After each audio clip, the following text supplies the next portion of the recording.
Can we over-vaccinate our dogs? That's a great question. Do dogs get COVID? So I'm dying to know. Yes.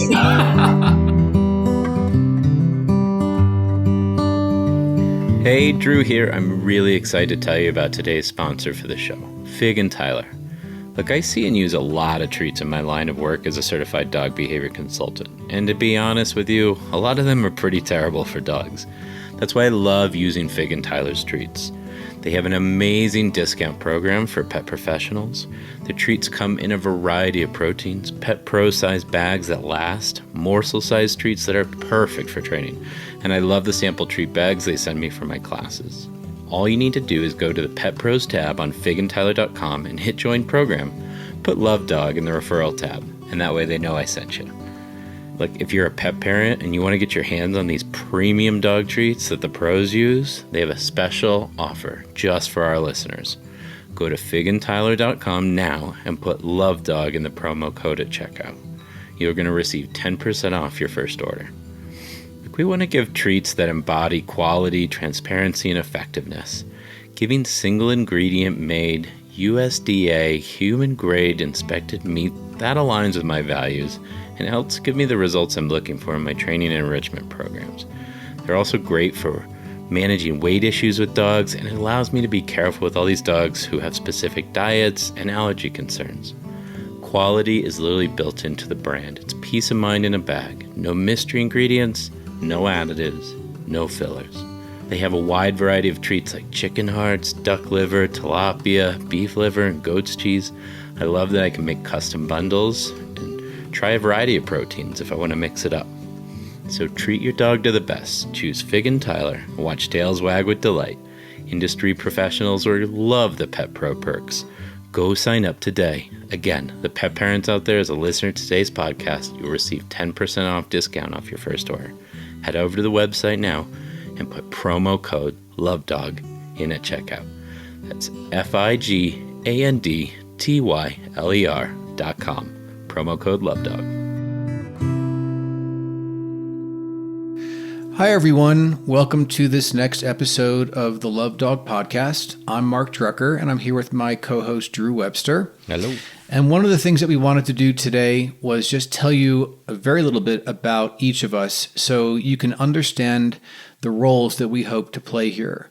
In general, I have a business background in media and in content development. And I think the reason that it's helpful for you to know that is because when I speak in our interviews or I ask questions, I'm coming from the place of a pet parent or a pet guardian. And while we have a few constituencies that we think listen to the podcast, one including a professional constituency, I'm the voice of the pet parent and the pet guardian. And I think that can be helpful to those of us that are in that audience. And I'm Drew Webster, certified dog behavior consultant and trainer. I'm also an educator and now podcaster.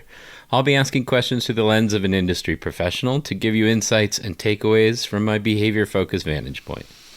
Hopefully that helps. And I think what I'd like to do, Drew, just for a second is talk about the interview that we did with Zenny. Yeah. And there are some great takeaways from this. What did you find the most interesting about it?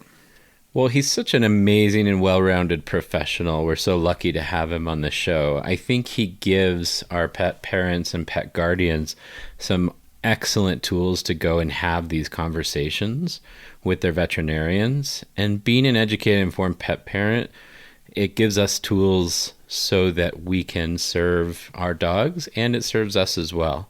And I think he does that pretty clearly in this interview. So we all walk away smarter and more informed. Exactly. And for me, to be honest with you, it is the balance that he gives to the topic we're talking about today, which is vaccines. I was excited to have him on because when he wrote the article for us a couple of years ago, it is now, there was a lot of feedback we got from that article, and most of it was extremely positive because they felt that the way he presented it was very balanced. And since a lot of people aren't all about vaccines and other people are, and there are a lot of people that are in the middle, what he does here by introducing a core set of vaccines like parvo, rabies, and distemper, and then presenting another set of vaccines, which are optional, or as he calls them, lifestyle, depending more on where you live and the kinds of things that your dog is exposed to. He balances it out that way. It's not a one-size-fits-all approach for Zenny, and I really appreciate that about him. Let me read a quick bio on Dr. Ng. And by the way, I said Zenny. It's really pronounced Zini. Zini Ng. He's a clinical associate professor of small animal primary care at the University of Tennessee College of Veterinary Medicine. He received his DVM from Cornell University, then completed an internship at the ASPCA and an ABVP canine feline residency at Virginia Tech. His clinical interests include behavior, dentistry, preventive medicine, and management of chronic disease. His research and teaching interests span all aspects of the human-animal bond, animal welfare, diversity, equity, inclusion, and veterinary education. So with that, I just want to say we're lucky to have him. He's been a great friend to us, and I think we should just jump right into the show. Okay, Drew? Let's do it. Hey there, Mark. Hey there, Drew. Thanks for having me on here. Yeah, great to see you again, Dr. Z. Welcome back. Well, we are really happy you're here. Thank you for taking the time. You're one busy guy, and I know that. So we really appreciate this. And on that note, in the introduction, I let everybody know that I talk about you as our veterinarian in residence because you've written 4 articles for us, really, really powerful articles, especially this one we're going to be talking about today on vaccines. And I can't tell you how grateful we are. I just want to tell you with you listening in. So thank you. And I hope you don't mind being our veterinarian in residence and you can't charge me for it. Sorry. I appreciate that, Mark. And thank you for inviting me to do this, and happy to share anything that we can do to improve all of our animals' health All right. in our lives. To get us started, I told people a little bit about your academic credentials when I read your bio, but how about if I let you just talk for a minute or two about the stuff that I didn't talk about, other interests you may have outside of the university that are relevant and that you want to tell us about? Oh, yeah, that's, I guess I could be talking about anything about myself, but it sounds like you've kind of shared a little bit about where I've done a lot of my training, and a lot of my heart is actually in shelter medicine. I did my internship at the ASPCA and spent a bit of my time and career in kind of the health and welfare of those animals who are homeless and kind of finding that human-animal bond with them. But I guess one of my other areas of interest outside of canine and feline health and well-being is kind of the capacity of working animals. So I love kind of the service that dogs in particular, therapy dogs and service animals in particular, can really provide for a lot of people. So I'm really interested in improving the health and well-being of those animals, making sure that any working animals really enjoy their jobs and are thriving at their jobs, because they're just amazing to see when they work. And you do that work locally in where you are in Tennessee? There's a lot of that there? Yeah, there are a couple of organizations nearby, but I help run in specific our animal assisted therapy program, which is called Habit, Human Animal Bond in Tennessee, where we have kind of therapy animal handlers and their pets kind of go out to all different sort of locations and facilities all throughout East Tennessee. So it's incredibly rewarding. I've done it with my dogs in my life, and just see kind of the smiles that come on people's faces. Like when you're in a hospital and all of a sudden you see a dog pop by who's willing to come up and jump up next to you and you're able to pet them, it kind of, it's real heartwarming to see. So I love seeing things like that, and seeing dogs really love their jobs. So you take dogs into schools with the kids, and the kids read to the dogs. That's a big part of being therapy. Yeah, I've definitely done it before. Yep, it's super fun. So anything in that capacity is an interest of mine, and kind of related within that area is this whole kind of discipline of veterinary social work. which is social workers working in veterinary settings, but also animal-assisted therapy and kind of our work with animals kind of relates within that world. Oh, Dr. Z, you're hitting all my notes. Oh, okay, great. Yeah, I did some work we have a HABIC chapter that's based out of the Colorado State University. Right. Here. So Absolutely. They have a satellite location now at the CSU Spur. So I got to teach that class last summer. I was teaching them. And then at the University of Denver, I teach animal interactions and social work. So you're hitting all my notes. So Zini, this is an important conversation we're going to have today, the conversation about vaccines. And the article that you wrote for us, as I said before, is on lovedog.com. And I want you to know we've got a lot of positive feedback about that article because it was so well balanced. So before I say anything else, could you tell our listeners what you want to talk about today so they hear from you why they might want to stick around and what they're going to learn and why they should get a pencil and notepad out and take some notes? What are you going to be talking about today? Oh, that's a great question. I think it's whatever you guys want to be talking about. But what I want people to take home is that they can now have, after listening to this, that they'll be able to think about things and be able to have an informed conversation with their veterinarian when making decisions about the preventative health for their dogs. So we'll be talking about kind of a lot of things with like just the language that we use, like what are modified vaccines, recombinant, and just being at least familiar with these terms and being able to ask the right questions. Again, make the best decisions for you and your pet, because preventive health and vaccines, it's not a one-size-fits-all situation. There you go. So, that's actually going to come up a little bit later, I think. Yeah. You're always so generous and warm, Dr. Z, and I really appreciate that. I think it's really hard for the average pet guardian to go into their veterinarian knowing what kinds of questions should they ask, what kind of language should they know. And I think you just make that very accessible. So I really appreciate you giving us this time. Yeah. And what I will say is that from my own experience, veterinarians appreciate and enjoy talking about this with their clients. So it's a great segue. I think the first thing I'd like you to talk about is, can you describe the different kinds of vaccines that veterinarians use? They don't necessarily use all of them. They may prefer that, but I'm not going to say anything else. You tell us, what are the different kinds of vaccines that these veterinarians use? Yeah, that's a great question. And especially when because people are probably now a lot more familiar with vaccines, given that we've just gotten through a pandemic and COVID and kind of just making decisions for yourself. So they'll probably hear a lot of terms that kind of spun around.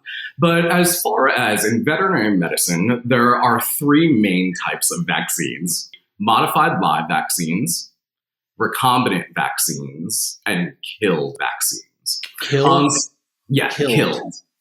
also known as inactivated vaccines. So if we talk about those three groups and why they might matter to a pet owner. So modified live vaccines are probably had the greatest history since vaccines have come into existence with humans. And pretty much modified live vaccines are they're usually in terms of viruses that are essentially weakened in a way, so that they are not going to cause the actual disease that they're obviously being vaccinated against. But it stimulates the immunity so that the immune system is able to be like, oh, I recognize that weaker version of kind of whatever virus that we're seeing, and be able to mount an immune response to it. In general, the benefits of modified live vaccines are that they are going to provide possibly quicker and longer lasting immunity to the body.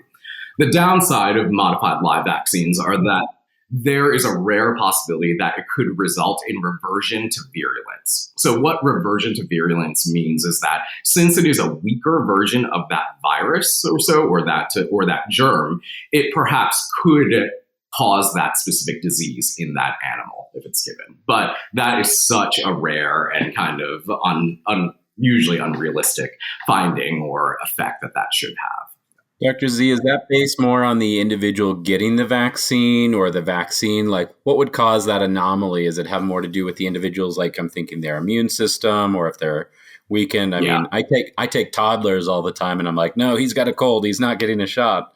In my head, that's not a great time for a vaccine. Is there any value to that?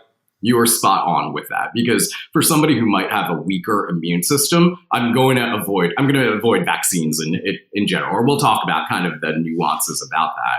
But if you do have a weakened immune system, maybe a modified live vaccine might not be the best vaccine to choose for that particular animal because of that possibility of causing that reversion to virulence. But again, I want to say that vaccines are safe, and it is so rare and unlikely for that to happen. But at least wanted to share that with anybody if they ever had a question when they hear modified live vaccine. So, and the examples of modified live vaccines are going to be our classic distemper combination vaccine. So we'll talk a little bit more about what's included in that distemper vaccine. But that's an example of a classic modified live vaccine, as well as intranasal Bordetella vaccine. So those vaccines that you put in the nose, many times that they are modified live.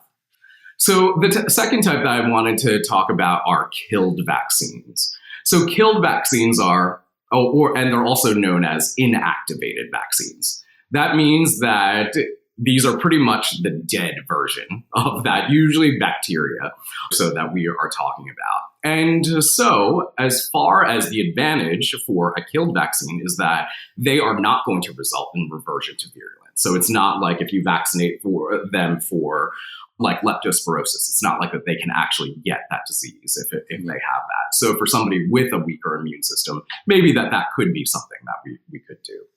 The disadvantage is of killed vaccines are that they do not result in as long of a duration of immunity. So that you're probably going to as long as a duration of immunity, you said? Yeah. Mm-hmm. Okay. Compared to like a modified live vaccine. So you might need them more. You might need it more frequently. Sure. Yeah. Exactly. Okay. You might need those boosters a little bit more frequently. Very, very good. And the other part of it is that because they are killed vaccines, the immune system needs to be stimulated a little bit more. So you'll probably hear this term of adjuvants in kind of conversations with veterinarians or preventive health and vaccines. And adjuvants are those kind of added materials into the vaccine to further stimulate the immune system. It's kind of like a little flag to wave over to the immune system to be like, hey, I've got a dead virus right here. You need to pay attention to this and remember this. So those are adjuvants that cause the immune system to kind of work a little bit better. But at the end of the day, with killed vaccines, examples of those are going to be rabies. The rabies vaccine is our classic, like no nonsense. Everybody gets a rabies vaccine, and it is killed, meaning that you do not, if you vaccinate somebody for rabies, that they are not going to actually get rabies. There's no chance of that. So is there not any version of a modified live rabies vaccine? No, there is not. So really? At least not for dogs and cats. So yeah. Okay. Yeah. I don't think that public health officials are going to allow that. Are those adjuvants available? Like, is that common knowledge, or can you list what those are anywhere? Is there any way for the average person to see what those might be? Yeah, if you just Google up adjuvants, that you will probably see, and they're probably not going to be recognizable terms or kind of ingredients that are in there. But the most classic one that we think about, or the first thing that comes to my mind, is aluminum as being an So just a question I would have about the adjuvant. Aluminum, would that be something that would be put in the vaccine that stabilizes the vaccine so that the vaccine can essentially sit on the shelf for a while? Or is the aluminum put in there to actually further stimulate the immune system? Yeah, that's a great question. My understanding that it is just for stimulating the immune system. I'm sure that there are some other preservatives or some other additives in there to make sure that their shelf life in the refrigerator usually. But I'm not going to speak to the science of that actual vaccine technology. So. And so other examples of that we'll go into are Leptospirosis, the Canine Influenza vaccine, and some Lyme vaccines come as killed vaccines. So, and then that leads us to our third and kind of the most newer generation of vaccines, which are called recombinant vaccines. Recombinant. Yes. So recombinant vaccines have kind of a mixed advantage because what recombinant vaccines are is that they are taking just a small piece of that virus or bacteria, so not the entire thing. And what they are doing is that they are recombining it into another kind of host virus. So in the classic examples of recombinant vaccines, they are for cats. And they use something called a canary pox vector vaccine. So what they do is they'll take that piece of, if we're talking about rabies, actually, in cats. They make a recombinant rabies in cats. They'll put it into this canary pox so that not only are we avoiding adjuvants, so recombinant vaccines do not include adjuvants, but they also have the advantage of not resulting in virulence because you're only taking a piece of that germ, that bacteria or virus. Oh. So it cannot result in that to reversion to virulence. Oh. And so that's a really neat technology that really applies for the safety of animals. And many times it's a little bit more expensive for those types of vaccines and sometimes can have a longer duration. Okay, that's great. Examples in dogs of the recombinant vaccine are going to be, there is a recombinant distemper vaccine. So even though I said that it comes as modified live, that the distemper vaccine can also be recombinant. And there are some Lyme disease vaccines that are recombinant in dogs. So those would be the applications of those. So 3 types of vaccines. And it might be, I just want to say from my own experience, it might be in cases where there are 2 different versions of a vaccine. Like you mentioned a few, you can get one as recombinant or like Lyme, for example, or even distemper, I think you said, can be recombinant or killed. Is that right? Recombinant or modified live. Okay, yes. Recombinant or modified live. So chances are, you tell me if I'm wrong, chances are your veterinarian is going to have a preference for whatever reason. So even though there are a couple of options available to them, they might choose one and they'll have their reasons for it. So this is the conversation for the dog guardian, for the dog owner to have the conversation with the veterinarian and get a sense of where the veterinarian's coming from, why one over the other, right? Yeah, I love that. That's a perfect question to ask to somebody. Right, it's informed consent in a sort of way, right? Absolutely. And knowing to ask that question in the first place. I think that veterinarians are going to be like, how did you know that? Right. when somebody says that. Because I listen to the Love Dog podcast. That's how I know that. Yeah. But hopefully that those veterinarians will be able to share of why we do keep this one stock over another. So that's great. Yeah. Okay.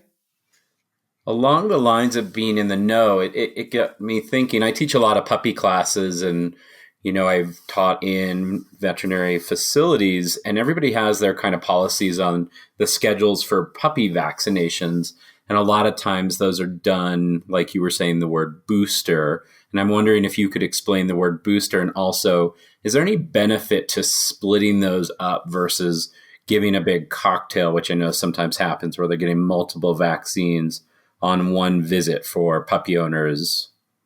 Yeah, those are great questions and the ones that we talk about every day because I think that puppy appointments are my favorite things in the world. I mean, who doesn't love playing with puppies that come to the office and you get to spoil them?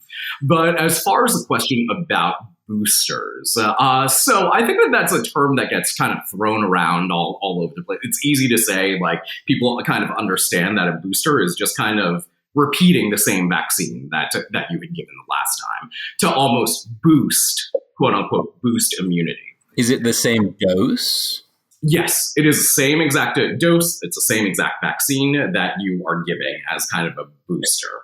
I don't know how much in the weeds that I would go into, because I could explain to you a lot about kind of maternal antibodies and the reasons why we are doing this, but that might be for the average listener. I think that it's easiest to understand it as we are repeating these vaccines to ensure that by the time that they reach kind of their teenage time, which is probably about 16 to 20 weeks of age, so 4 to 5 months of age, by the time that they reach that age, they are quote unquote fully vaccinated, and we can assure that they are immunized and protected against whatever we are vaccinating against. So the classic times that we talk about boosters, those puppy vaccines, is going to be the distemper vaccine. So a lot of people will say distemper combo vaccines. And so what that includes is that it's not just distemper, it's distemper, adenovirus 2, and parvovirus. Those are considered core vaccines that every puppy should have starting between 6 to 8 weeks and being boosted every 2 to 4 weeks until at least 16 weeks of age. So A2 is called adenovirus 2. It's also, you might see it as H, which stands for hepatitis. So A2, so adenovirus 2 and hepatitis are the same name for the vaccine. So you might see it written as DA2P or DHP. And many times, you'll often see a second P added on.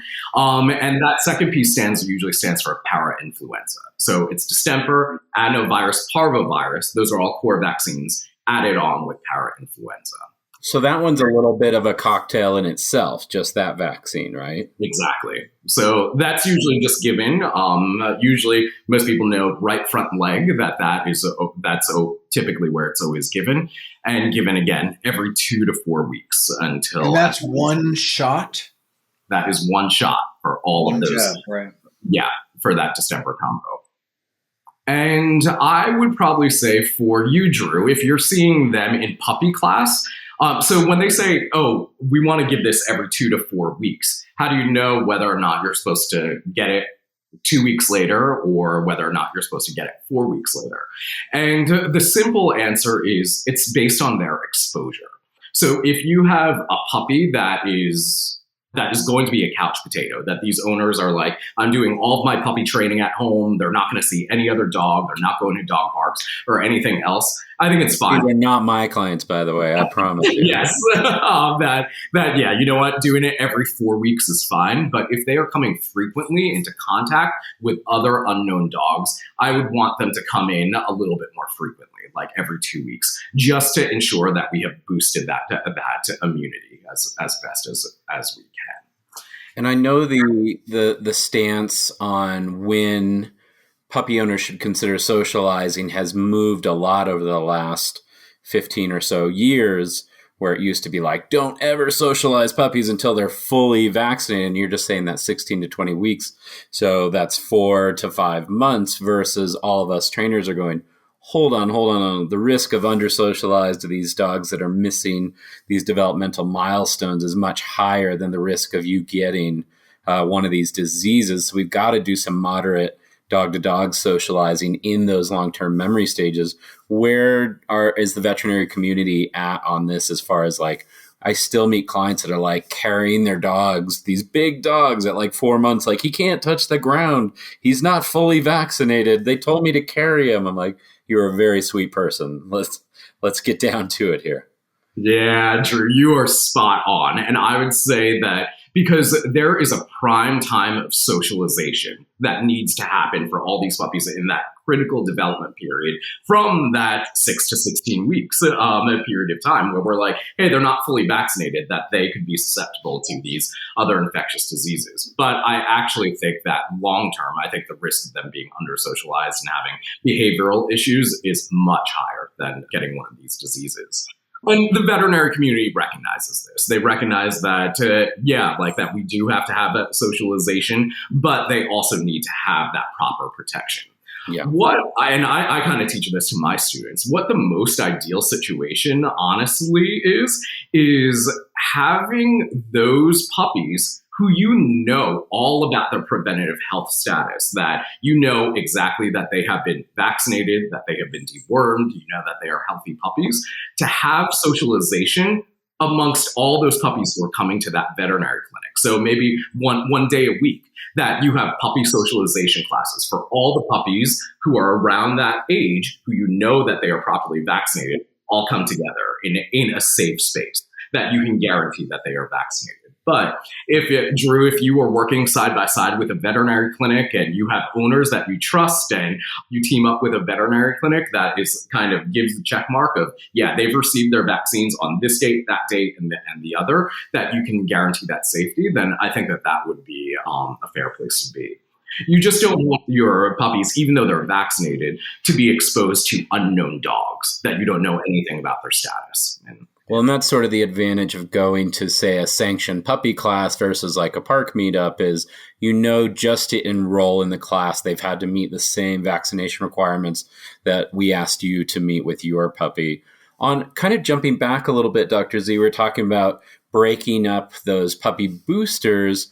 And I know it's rare for dogs to have those adverse reactions to puppies. Is that another advantage to kind of breaking those up so oh, this is the one that dog's having a hard time with? Or is there any sort of trends around like if they're going to have an adverse reaction, it's going to be based on this vaccine or this type of situation? Yeah, for sure. So as far as splitting up, so you can't really split up that single distemper combo vaccine. Right. I mean, I guess you can get distemper alone, but usually I think most people are fine with giving the distemper adenovirus parvo all at once, all at the same time. Distemper is the mixed drink and the others are just the shots, right? Yeah, exactly.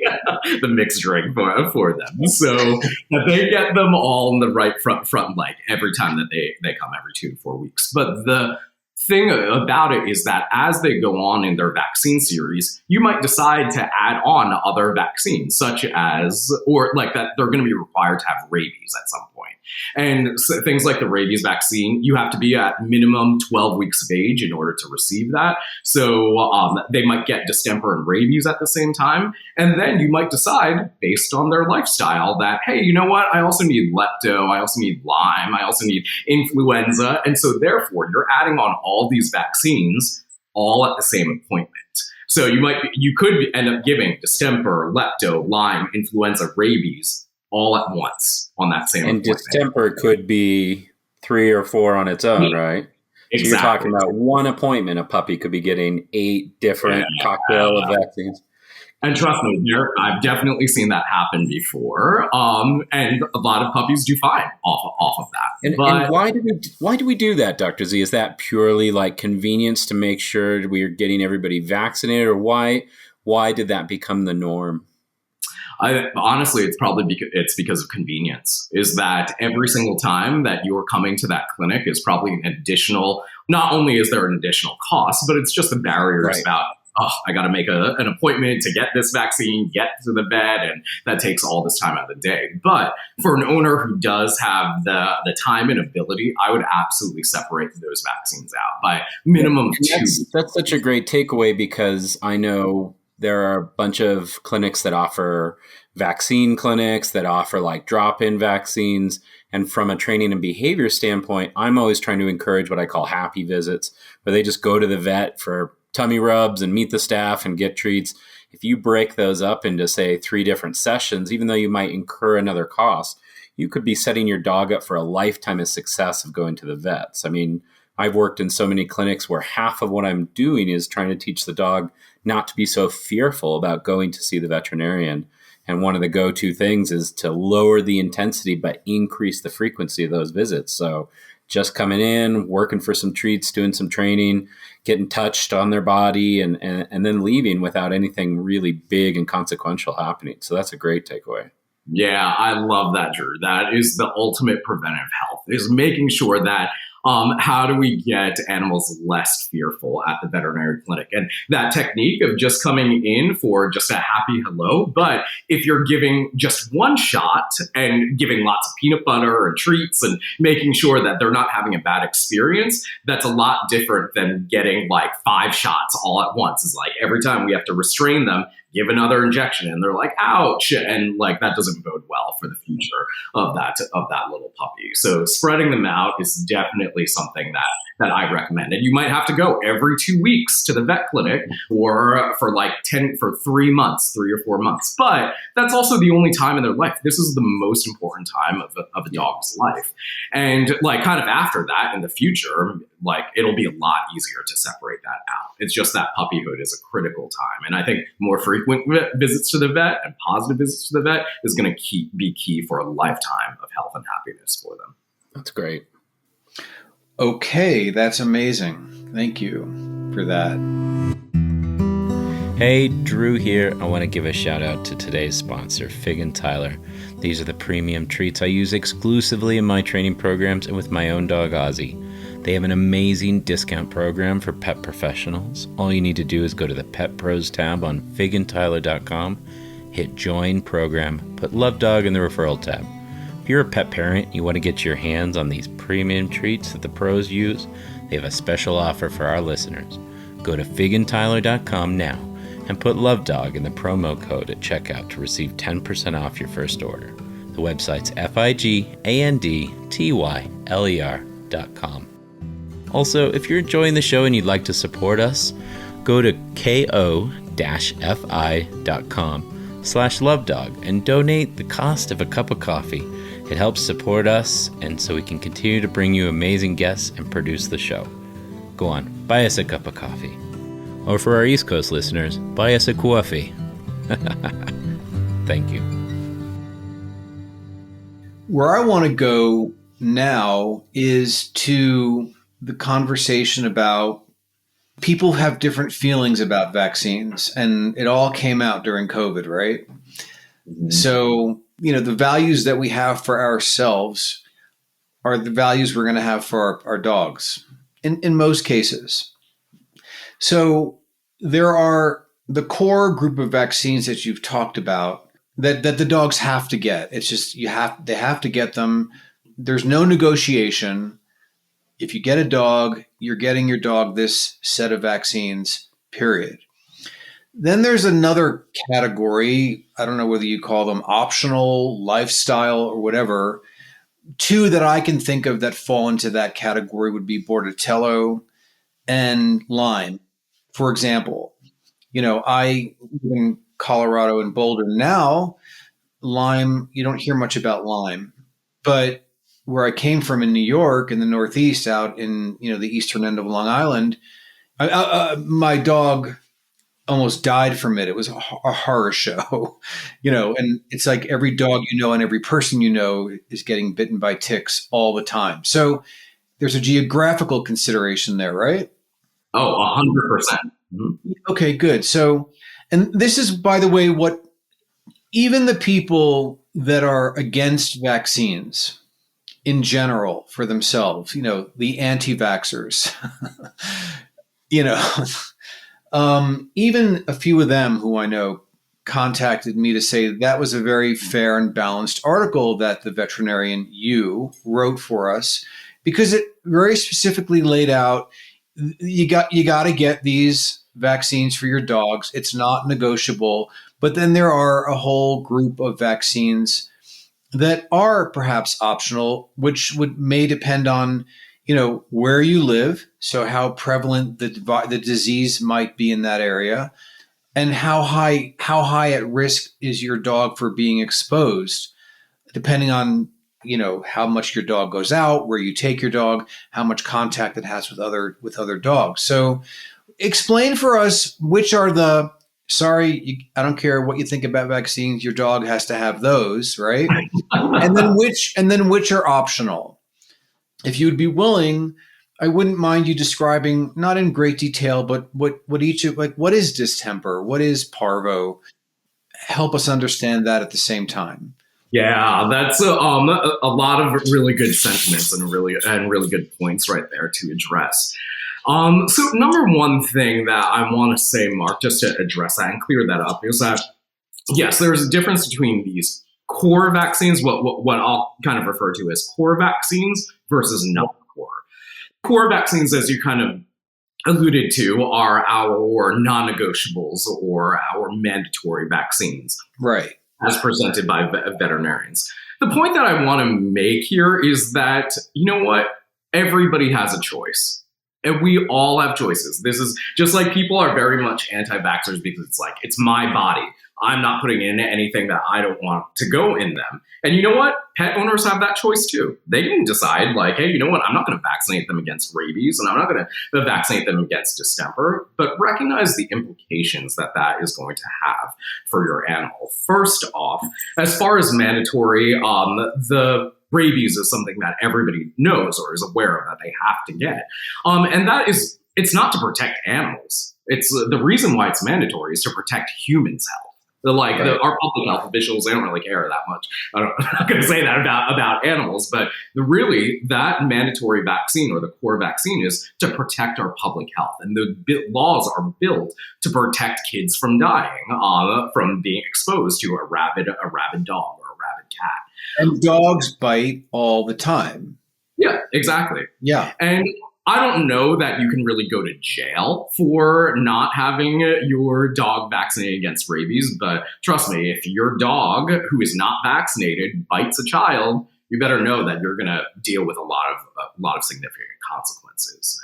And the thing about distemper, adenovirus, parvovirus, that's another core vaccine because of the implications, maybe not for public health, but for dog health in general. In that if you have a dog that's not vaccinated, not only are they risking their own personal health, but they're putting all other dogs that they are seeing at risk. Just like it's the whole concept of COVID and getting, population health is really key. Is that like the herd immunity discussion? Exactly. Right. Like needing that minimum of 70% vaccination is going to hopefully. Let me just ask you one question at this point. Is this a state mandated kind of thing, the rabies thing? Can some states say, no, we're not going to force you, it's not the law? And other states, like if you have a dog, you have to get the rabies? It's not federally regulated. It is state by state. It's state by state. So there probably are states where it's not mandatory.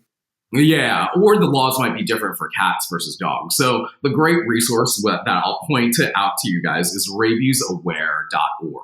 Rabiesaware.org. Yes, exactly. Yeah, we'll include that in the show notes for our listeners. Yeah, right. So that will include, you just click on your state and it will tell you all the FAQs on the specifics about rabies for them. Just know about the implications that they are core vaccines, rabies because it's protecting public health, and then distemper adenoparvovirus because it is so infectious. And once it spreads out, it's not only deadly, but it can result in severe consequences for everybody else. People are under the impression, from what I gather, that some of these diseases have been eradicated. But then I hear, especially with this proliferation of rescue dogs, I hear about entire litters being infected with parvo, for example. It's not uncommon. I'm hearing it a lot. Absolutely. So it's not been eradicated, and no, not at all. We see these diseases kind of all the right. So that's part of the core. That's the core. Yes, exactly. So as far as the core vaccines, and you have to know, the other thing is just being aware of what could happen to my dog if they actually got this disease. And I think that being educated about that is really key, because if you know that distemper is an insidious virus that, fortunately, you know what? The first time that I actually saw a case of distemper was when I was in China. I was working in a clinic in China. And going to vet school, we were also kind of, it was insinuated that, because vaccines have been so great, we don't see distemper anymore. And I never saw a case of distemper in my schooling or an internship or so, but it wasn't until I went to China where there were all these dogs who are not vaccinated, and they're like, yeah, we see this all the time. But it results in not only upper respiratory signs. So that's the key, is that people don't really realize that when it first presents, it can look like a regular kennel cough, like just your run-of-the-mill, they have Bordetella, they have kennel cough, and they get better. But then 2 weeks later, that they will start to come in with either GI signs, so some vomiting, some diarrhea, and more than likely neurologic signs. So what you'll see is that you'll just kind of start to see them twitch, or their paw have like kind of a convulsion, which is really scary because by that point, you know that it's in the central nervous system and it's causing damage that is going to be fatal for that dog pretty much. Oh my God. There's not really any recovery. So that cost benefits analysis of doing the vaccine versus this potentially happening to your pet is huge. Yeah, so it is really scary, not only for them, but also for all the other dogs around them, and knowing that is running rampant around there. Adenovirus 2, and so remember that I said that the other word for it was hepatitis, and if you know what hepatitis is, that's inflammation of the liver. And so this is usually a puppy sort of disease where if they get infected with this adenovirus 2, it will result in liver necrosis, or the liver pretty much shutting down and dying, because that's the target for that. But also adenovirus 2 is also, it's getting into the weeds, but it also results in upper respiratory signs as well. So adenovirus 2 is what causes the upper respiratory signs, but it prevents against adenovirus 1, which is what causes the liver disease. But all you need to know is that adenovirus 2 can result in fatal liver disease.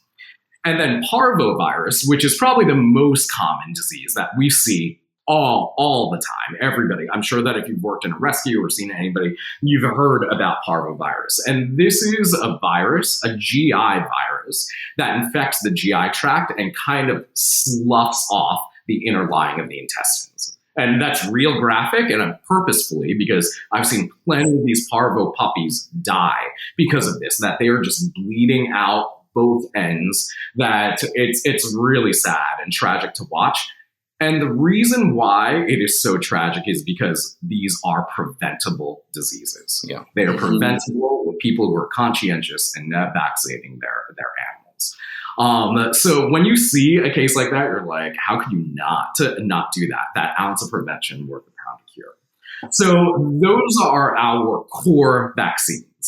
Now, so a good way to think about that, Dr. Z, is those core are life-saving or preventative for zoonotic, or another way to say that would be transmissible to people diseases. Yes, exactly. So rabies is our zoonotic disease of transmissible to people. Great. So those are our core, and the reason why those are non-negotiable. But again, you have a choice. Your pet is your property, more or less. But many hospitals will probably have a policy that if you decide, if you're like, hey, I'm an anti-vaxxer and you're not going to put a rabies vaccine in my dog, they have every right to say, you know what, it's our hospital policy that I'm not putting my staff at risk with your dog for not getting vaccinated. So you just can't be a client. Yeah. One thing I want to ask you about, I think it's been a good development over the past 30 years. I think they're vaccinating less frequently. Like rabies used to be every year. Now it's every 3 years. Is that because the formula has changed, or just because it wasn't necessary? No, I think that you're absolutely right, is that we're seeing different durations of immunity for all of these different vaccines. And so even though we have a standard, like we have a standard that, you know what, 98% of the population is going to be protected for whatever, like 3 years for this vaccine. It could actually be higher. But You know what, also know that vaccines at the end of the day, even though I'm not going to harp on this, but they're still companies, it's pharma, and they're not going to invest money into things that are going to make them less money. So saying that, hey, you know what, maybe this rabies vaccine is actually good for 5 years or 7 years, they're probably not going to do all the FDA testing to assure that, because that means that they're selling less vaccines. So a little small point, pharma is absolutely very necessary, but just recognize when we have research dollars and everything, recognize kind of the implications of where research money kind of goes. So that our vaccines can possibly have longer duration of immunity, but it's just that they're not going to state that testing. So, but great question. But those are our core vaccines. Any questions about those? Or clarifications about those? No, that's great. No, just on to a few examples of the lifestyle vaccines. Lifestyle. Yeah, exactly. Lifestyle, or would you categorize Lyme disease as a lifestyle vaccine? I don't know if that makes a lot of sense. Exactly. Is it? Mm-hmm. It is. So lifestyle or non-core vaccines. So these are the optional lifestyle because it really depends. That's why it's not cookie cutter to say that every pet is going to receive that, or every pet is going to receive this. You're absolutely right, Mark, is that, and I'm from New Jersey, so I know Lyme disease like no other. Coming down here to Tennessee, that people aren't really familiar with it, but it's definitely traipsing down in this area. That it really depends on what's locally endemic. What do you have? What are dogs exposed to in your specific area that you live in? And that really requires a good open conversation with your veterinarian. So as far as non-core vaccines, probably as far as the top two that are most frequently given, even though they're non-core, are going to be number one, Bordetella. So Bordetella is a bacteria. It is an upper respiratory bacteria that results in and it's commonly called kennel cough. So when people say, oh, I'm getting the kennel cough vaccine, it probably really is Bordetella. Recognize also that when people say kennel cough, that's not just Bordetella.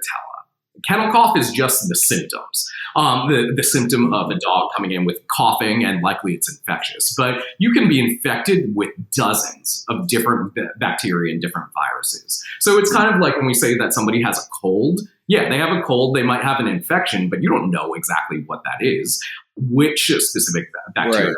Specific virus that is, but it's kind of a catch-all phrase. But Bordetella is probably the most common or the most frequently seen bacteria that we see. Sometimes that Bordetella vaccine is also combined with adenovirus 2, which I mentioned before, and also para-influenza. Para-influenza, which is also combined, that could be combined with that distemper combination vaccine. Mm-hmm. I have a question, Zini. Yeah. Are the intranasal Bordetella the ones that are squirted in the nose versus the subcutaneous, which is the shot? Are those the same virus going back to those first three? I love it. Your question. So back to our original conversation about the types of vaccines. So Bordetella has actually two types of vaccines that can be given.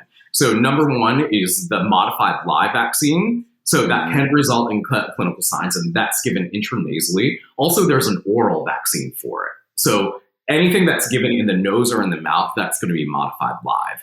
And that is the preferred route of inoculation. Versus there is a killed Bordetella vaccine that you give under the skin and give that to injectively.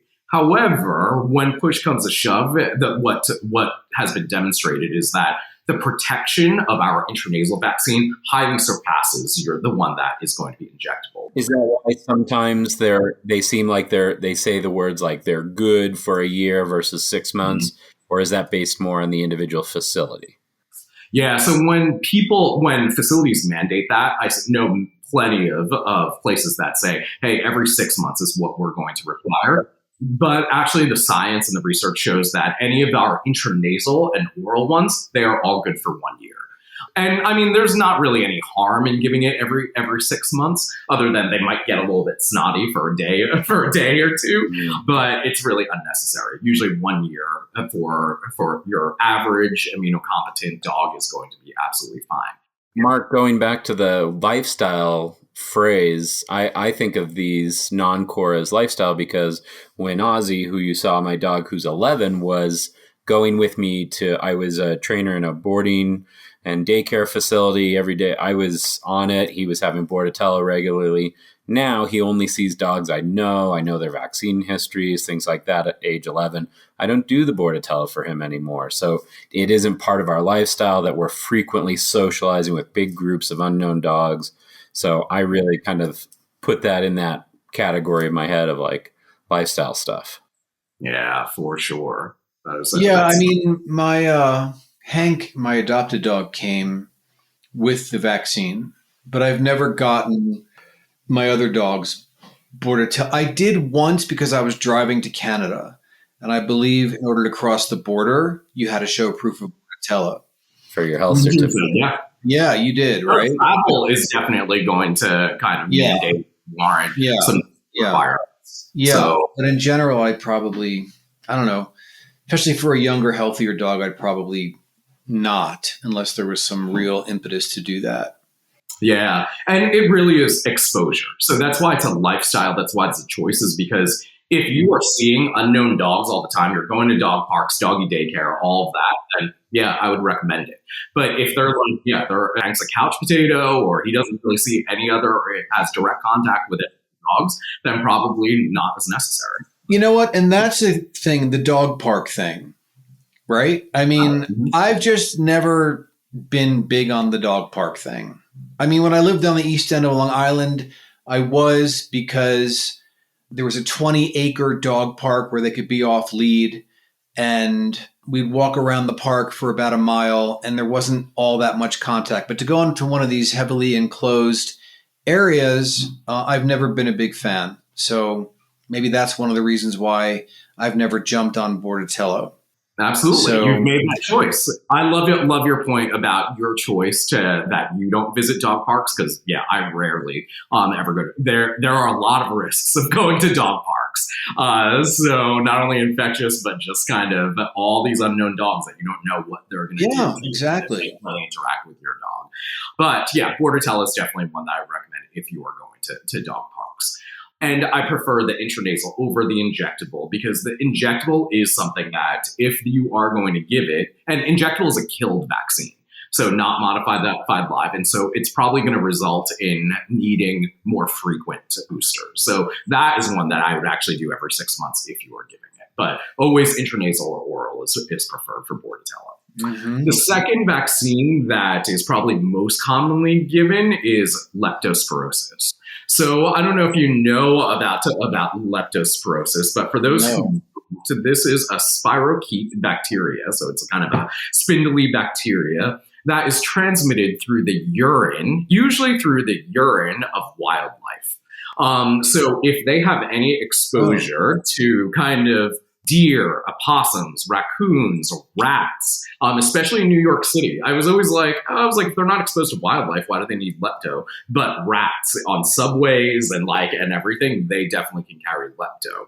And so this is a bacteria that goes through the kidneys, gets peed out, and usually kind of lives in freestanding water and puddles. So just think about it. If your dog has any access to any, like your backyard, you open up the backyard and they're not seeing raccoons or whatever else out there. But if a raccoon has peed in a puddle and it kind of sits there in that freestanding water, your little dog puts their paw on it, and then they come back in, and maybe all they do is take a lick of it. That can result in pretty fast kidney failure as well as liver failure. And sadly, that with this bacteria, that it absolutely can be fatal. And I feel so bad. My sister, her beloved Shih Tzu, and she lives in Connecticut. She got back from a trip, and her dog wasn't doing so well, and he was in liver and kidney failure, and he ended up being positive for lepto. And yeah, he either needed dialysis and a new kidney transplant for about $30,000, or yeah, and even with that, is that showing up more in certain parts of the country, or is it ubiquitous, so to speak? I think you can probably find it in most areas, any areas that have wildlife. But yeah, there are definitely updated maps of where it is located, and because it is so deadly. And the thing is that my sister had vaccinated her dog for lepto, but he was overdue for it by he'd gotten it 2 years ago instead of 1 year ago. So even with that is an absolutely deadly, and to see a dog kind of pass away from that, and they decided to say goodbye because they didn't have $30,000. Well, it's such a great reminder. And Mark, you're new to Boulder, but especially I see suburban areas that back up to open space. We see this a lot in Colorado. Probably every 3 to 5 years, the veterinary community is going, by the way, encourage everybody to get lepto. There's a huge outbreak where they start seeing it with wildlife. And so it's one of those things, if you can just do it as preventative, I think a lot of people hear that and go, oh, I'll just do the core ones. But going back to what you're saying about lifestyle, your lifestyle does also include where you live. So knowing those risks of, if you're on the East Coast, yeah, you might have more Lyme, or if you're in Texas, okay, maybe you need to do that one too. Or, if you back up to wildlife areas, you need to have that preventative thing on board. Just again, that risk reward equation isn't there for me, where it's I'd rather do it. So here's what's coming to mind for me right here. We did a really great interview with Mark Beckoff, and the whole premise there, you know Mark, right? Yeah, absolutely. Yeah, it was a great conversation. And the whole idea was let your dog be a dog. And part of that conversation was, your dog is going to eat droppings, feces from wildlife, for example. That came up. Just let them. I mean, where I take Hank out to the field, I see deer droppings. The other day, he was kind of feasting on geese droppings. And, there's this dilemma. Well, Mark says, let them do it. And I'm like, but we don't know what's in that. I mean, that's the problem. So I think, to be fair, Mark was talking about creating autonomy and letting them sniff and interact with the world. But certainly, again, those risk factors go up. And Dr. Z can tell us more about like an animal who is carnivore, like coyote poop is probably going to have more bacteria than, say, geese poop and carry more bacteria. Well, is that how this is transmitted? There's a line somewhere, right? Yeah, exactly. As far as leptospirosis is transmitted through urine. So you did say that. Yes. Sorry. Yeah.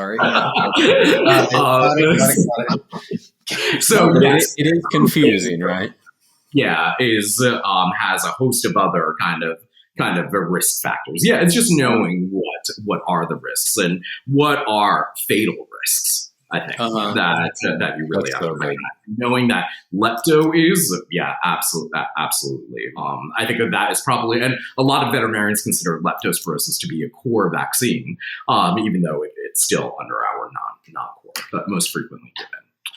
And then, so as far as the other ones that we haven't talked about that are non-core, they are going to be influenza. So canine influenza virus. That's another upper respiratory virus that is spread just like, and many people will say, well, if you're getting Bordetella, then you should get influenza as well. And influenza is given under the skin. It's an injectable. It's killed. It is not given through the nose. If it were through the nose and modified live, I probably would probably recommend it a little bit more frequently.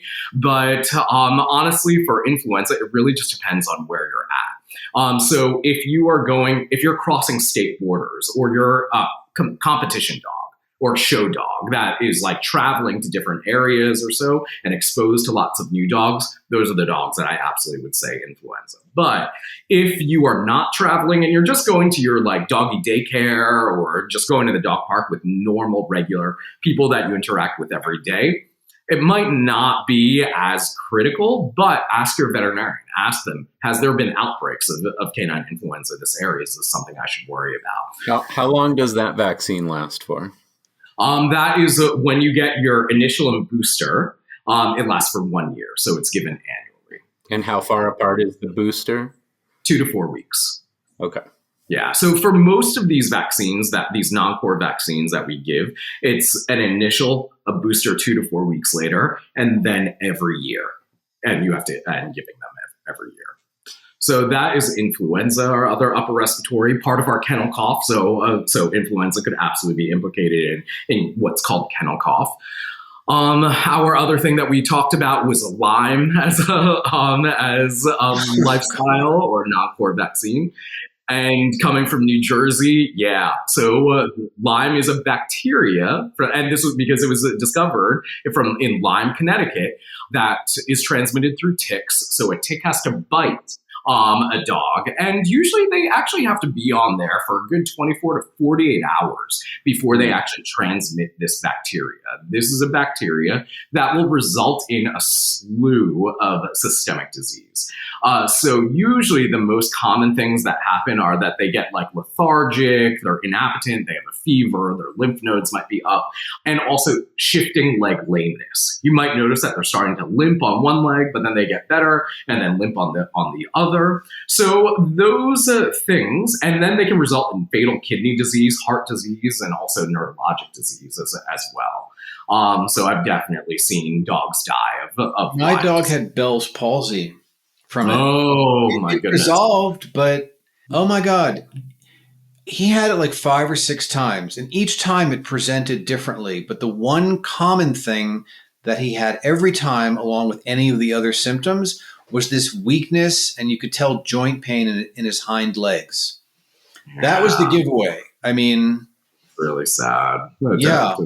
And it's so hard because I would say probably at like 95% of the dogs in the Northeast, in dogs and where Lyme disease is endemic, probably have been exposed to Lyme disease and they have actual antibodies to it.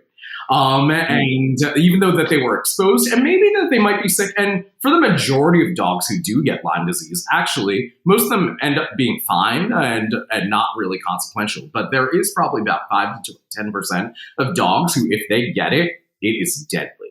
And so that is what we want to do with the vaccine is kind of let's have the immune system kind of recognize this bacteria and be able to I want to ask you one question about that.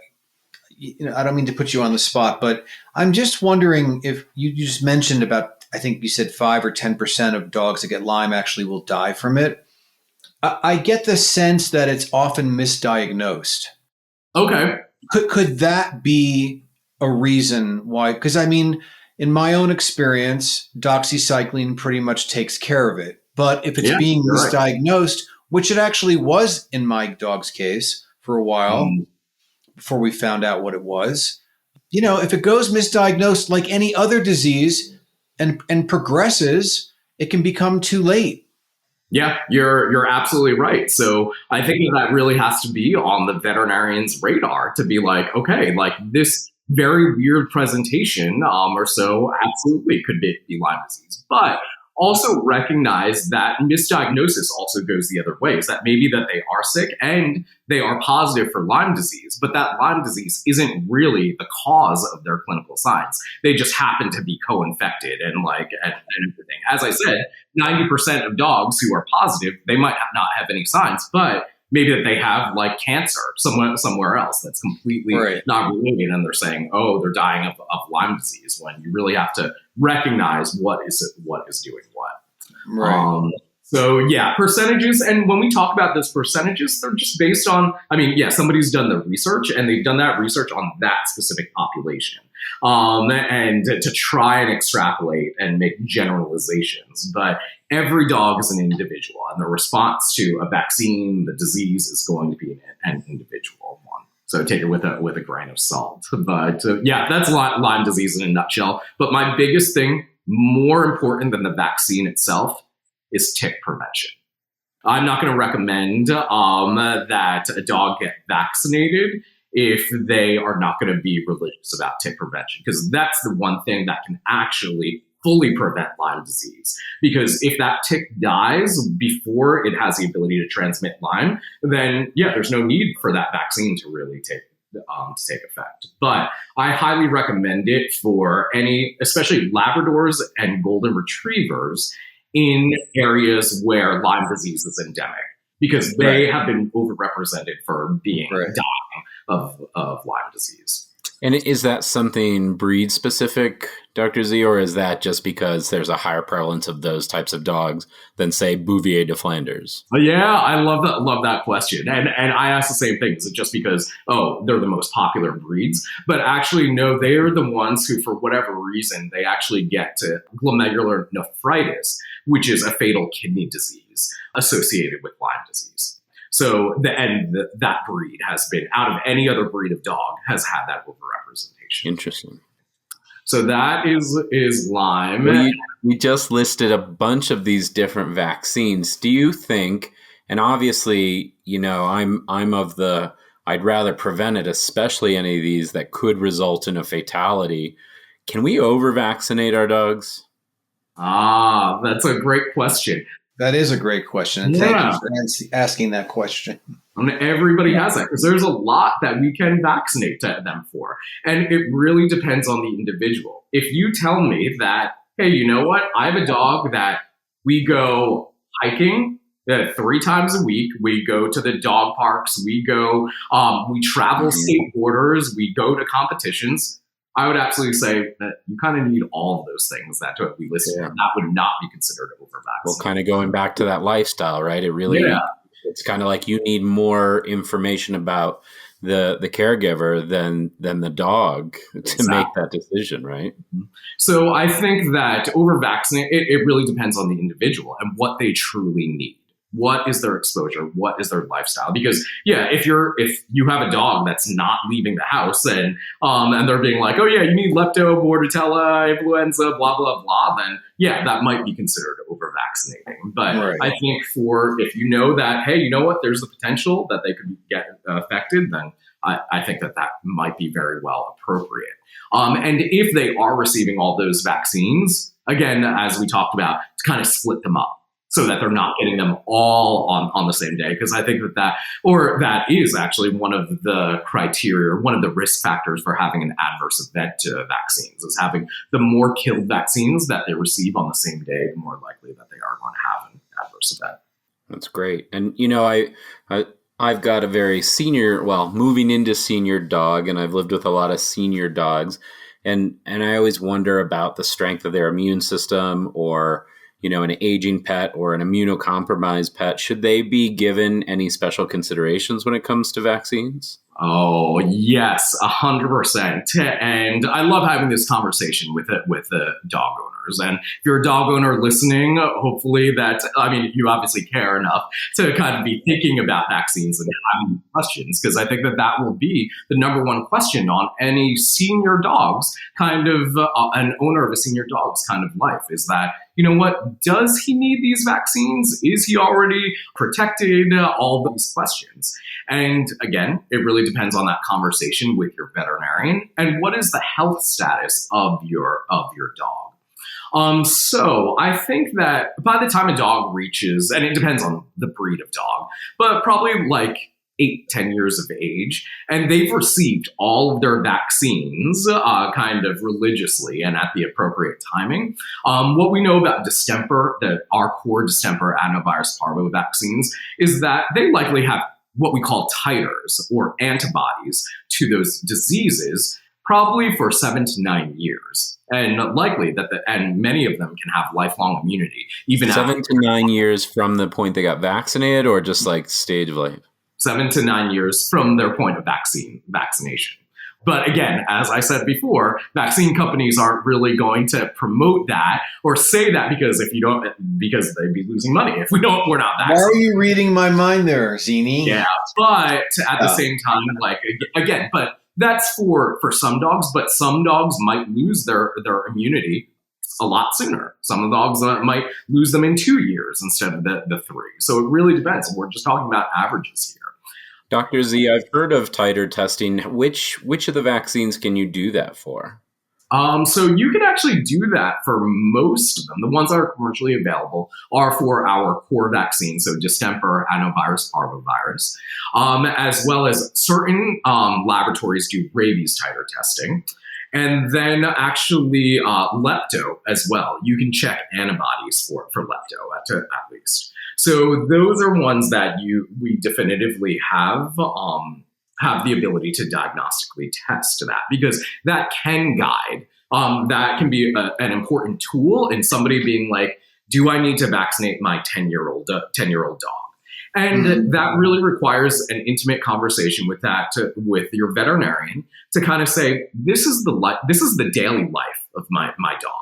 And if they're saying that, you know what, you have a healthy senior dog who does not leave the house. All he does is go to the backyard, or so. He doesn't interact with any other dogs, or so. Then I would probably say, you know what?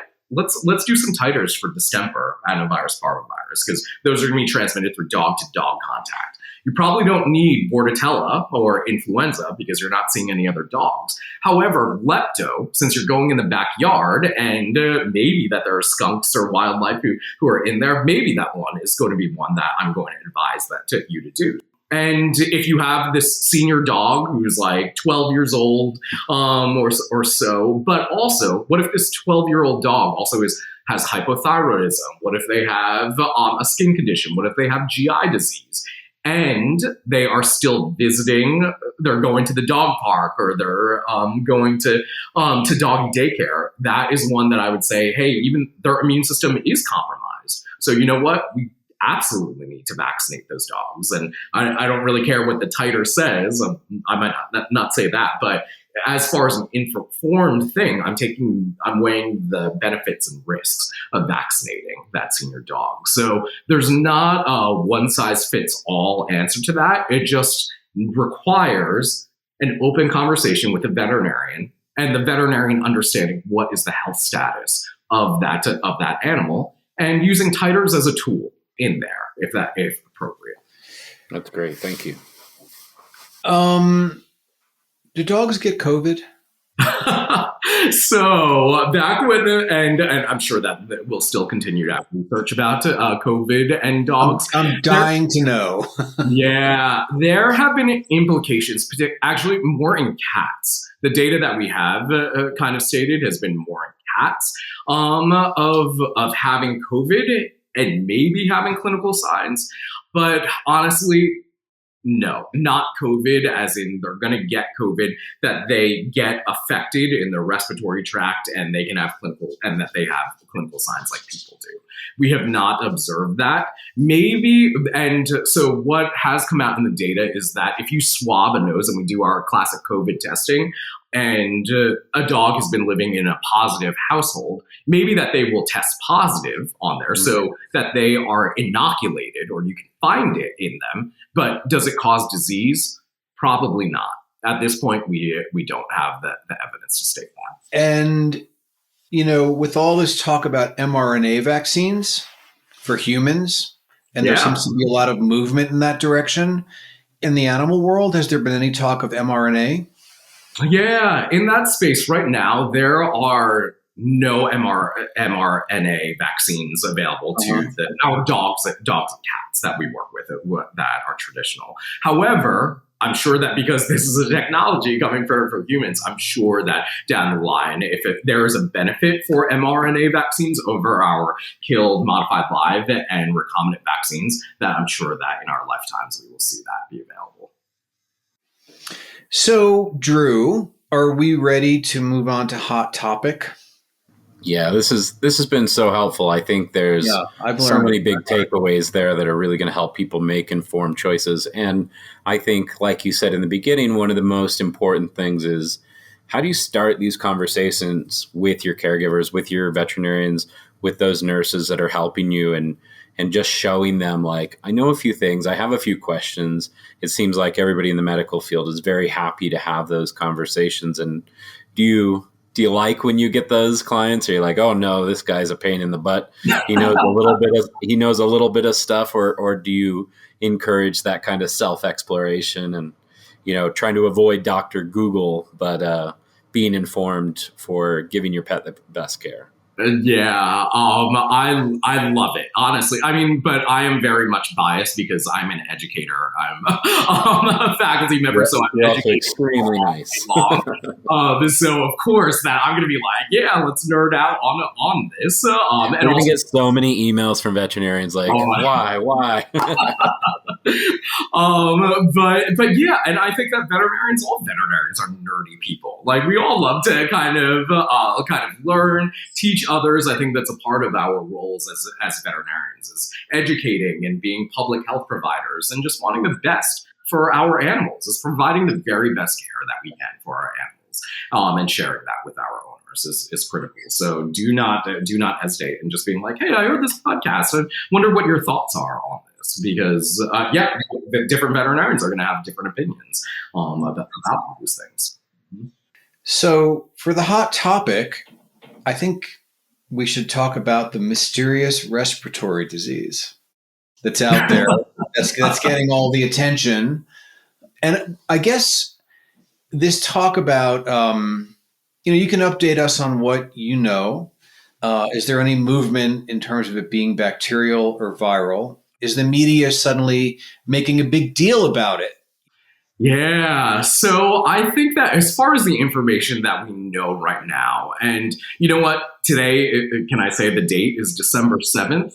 By the time that this is broadcast, I kind of don't want to say too much, because maybe the entire situation of everything is going to change.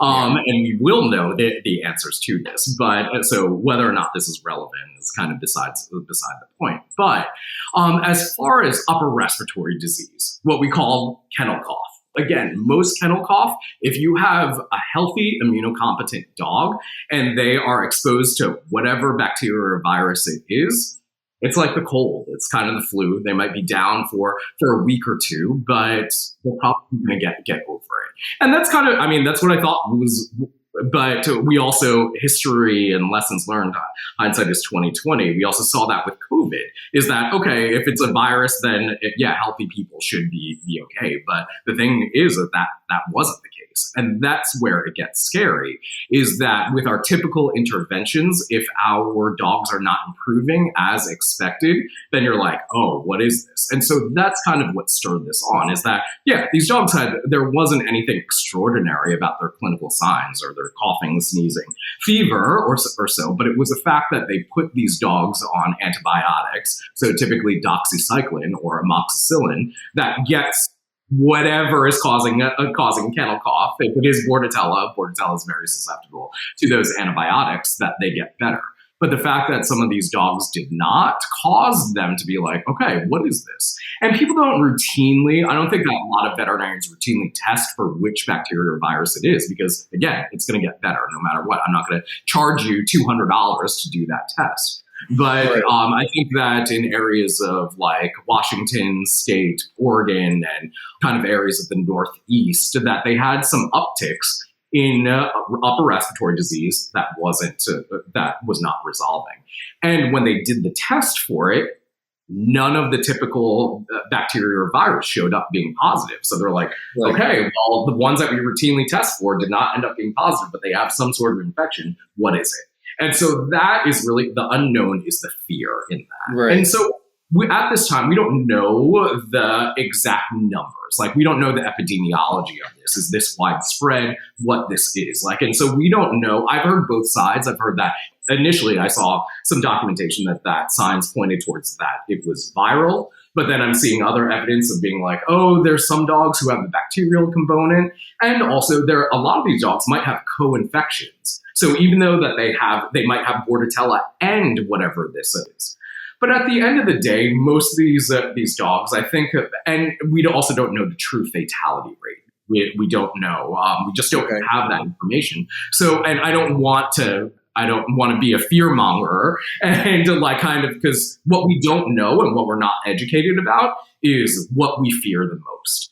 And so at this time, our biggest recommendations is to keep our dogs healthy, use our common sense in being like, you know what, if we don't have to go to doggy daycare, or if we don't have to go to the dog parks or so, then I think during this time of what we don't know, let's keep them indoors and make sure that our dogs are vaccinated for the things that we can vaccinate for. So are there some of those optional or non-core vaccines that are potentially helpful, since it's a respiratory, like the influenza or Bordetella? With those, you mentioned it being December, we're coming into holiday season. There's a lot of people who they've booked their travels and things like that. They have to go into a boarding facility with their animal. Yeah. What would you recommend if somebody told you they absolutely have to do those things, or it's part of their support so they can go to work, and it's not really an optional? What would you recommend them as a kind of modality of prevention? Yeah, I absolutely would recommend them getting the intranasal Bordetella vaccine. And usually the intranasal Bordetella, as I've mentioned before, comes with adenovirus and parainfluenza, or that's one of the forms that it can take, as well as our canine influenza vaccine. I would vaccinate them for all the upper respiratory things, because the thing about doing the intranasal vaccine is that even though it's targeted for those specific bacteria and viruses, is that it stimulates that local, what we call mucosal immunity with IgAs, immunoglobulin A's. So even though that it's targeted towards a specific bacteria, maybe there is cross protection. So I think that having that cross protection and inoculating in the nasal passage is probably going to be the best way to support the just general respiratory system and respiratory health. So if somebody is worried, and especially if you have a dog who's like older and their immune system might not be as great, absolutely vaccinate them, and just and use a keen eye and use caution, and also ask your veterinarian. ask your veterinarian, have you seen cases of this mystery upper respiratory in our midst? Is this something that we have to worry about? Because I have a feeling that it's going to be very specific hotspots. I don't think that it's not going to be like a pandemic of COVID where the entire world is going to have to shut down or all dogs are going to have to be kept apart. I think it's probably just very local places. We'll probably find out that it's some obscure kind of bacteria, but overall, as long as, and maybe if we have the right antibiotic and we take the right precautions and we have an immunocompetent dog, they're going to be just fine. So until we know more, I hesitate to say more, but I would say just keep your pets healthy, keep them vaccinated. That's great, because it's so hard to know when something like this happens. I mean, and we see this with food recalls, we see this with dog bites, of going, is this a statistically significant uptick in this, or is this like, whoa, everybody's getting on board and the media keeps repurposing the same information. So you see the same article coming out on multiple news sources and going, is this getting worse, or is this more people are catching this story and it getting out there? So it's really hard to know, and we're kind of in the early days. Exactly. I found a really good resource on called wormsandgermsblog.com. Yeah. Are you familiar with that at all? That's absolutely. One of my favorite. It's one of my favorite.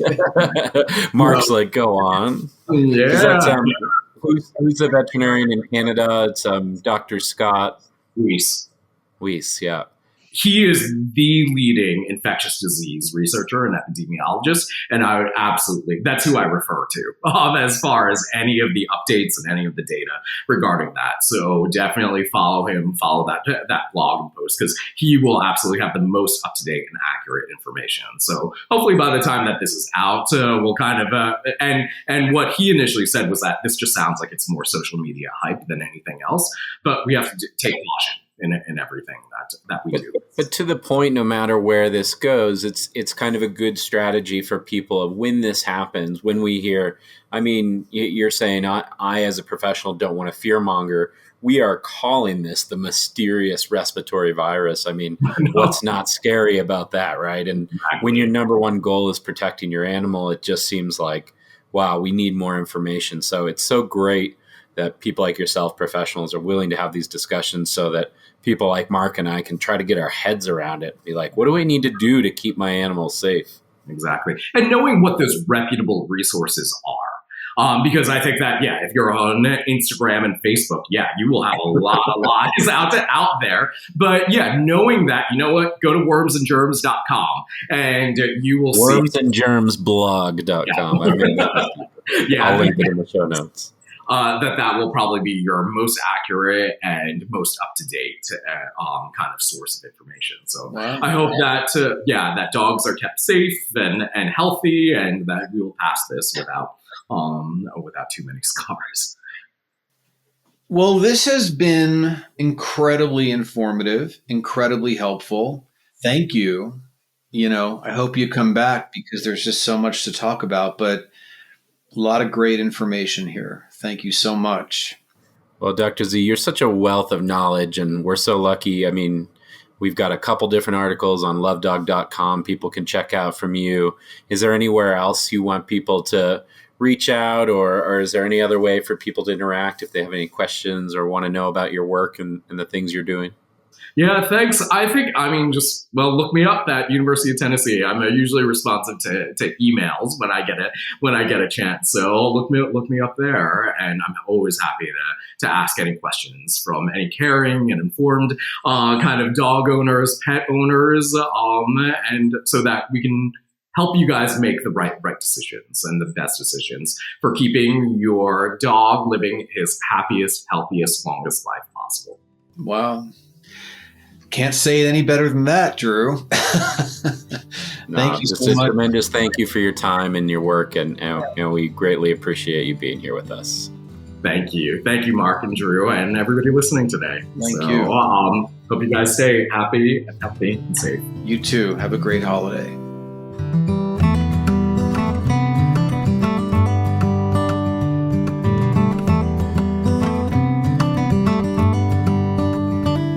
Hey, Drew here. I want to give a shout out to our sponsor, Fig and Tyler. These are the premium treats I use exclusively in my training programs with my own dog.